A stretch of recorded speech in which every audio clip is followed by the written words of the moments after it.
നിയമസഭയിൽ നടന്ന സംഭവങ്ങളിൽ പ്രതിഷേധിച്ച ഇടതുമുന്നണിയുടെ ഹർത്താൽ നടക്കുമ്പോൾ കോട്ടയത്ത് ഏകാംഗ നാടകത്തിലൂടെ തന്റെ പ്രതിഷേധം അറിയിക്കുകയായിരുന്നു ഒരു കലാകാരൻ. ഹർത്താലിനെതിരെയല്ല, മറിച്ച് മന്ത്രി മാണി അവതരിപ്പിച്ച ബജറ്റിനെതിരെയായിരുന്നു ബബിൽ പെരുന്ന എന്ന കലാകാരന്റെ പ്രതിഷേധം. മാണിയുടെ ബജറ്റ് സാധാരണക്കാരനെ സഹായിക്കുന്നില്ലെന്നാണ് ബബിലിന്റെ വാദം. നാടെങ്ങും പ്രതിഷേധമുയരുന്നതിനിടെ ബജറ്റിനെക്കുറിച്ച് ചിന്തിക്കാൻ ആരുമില്ലെന്ന് ബബിൽ പെരുന്ന പറയുന്നു. സാധാരണക്കാരനെ ദോഷകരമായി ബാധിക്കുന്ന ബജറ്റാണിത്. ഈ സാഹചര്യത്തിലാണ് അധികാരികളുടെ കണ്ണു തുറപ്പിക്കാൻ ഏകാംഗ നാടകവുമായി ബബിൽ പെരുന്ന ഗാന്ധി സ്കോറിലെത്തിയത്.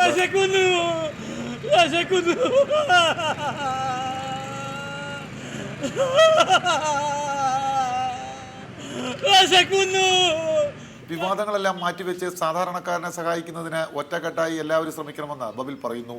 പാവപ്പെട്ടവനെ കൊണ്ട് ചിരട്ടയെടുത്ത് തെണ്ടിക്കാൻ അവസരം ഉണ്ടാക്കല്ലേ എന്നൊരു സന്ദേശത്തോടു കൂടിയാണ്, ആത്മാഭിമാനത്തോടു കൂടി ഈ ഏകാഭിനയം ഞാൻ കാഴ്ചവെച്ചത്. സമൂഹത്തെ ബാധിക്കുന്ന എല്ലാ വിഷയങ്ങൾക്കുമെതിരെ പ്രതിഷേധത്തിന്റെ ഏകപാത്ര നാടകങ്ങളിലൂടെ ബബിൽ പെരുന്ന രംഗത്തെത്തിയിട്ടുണ്ട്. അഭിനയത്തിനിടയിൽ പലതവണ പരിക്കും പറ്റിയിട്ടുണ്ട് ഈ കലാകാരന്.